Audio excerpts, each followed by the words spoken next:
Inilah pekerjaan saya setiap hari perempuan. Tu kadang-kadang saya guna belanga ni lah kan. Saya buat apa? Buat masakan, buat semua kan. Ni. Setiap hari pekerjaan saya yang ni lah. Ni. Tu yang bunyi suara tu ayam untuk celok bihun perempuan.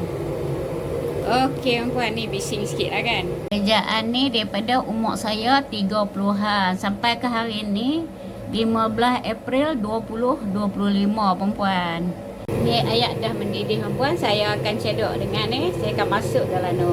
Okey. Jadi saya dah masukkan, saya akan kacau perempuan. Dua-dua ni saya kacau, okey. Ni saya kacau lah. Saya kacau dengan senduk ni. Okey. Ni pun saya kacau juga. Saya celok bihun ni selama 5 minit saja perempuan. Sebab dia jenis yang terlalu lembut lah. Dia banyak-banyak jenis perempuan. Ni cabai perempuan.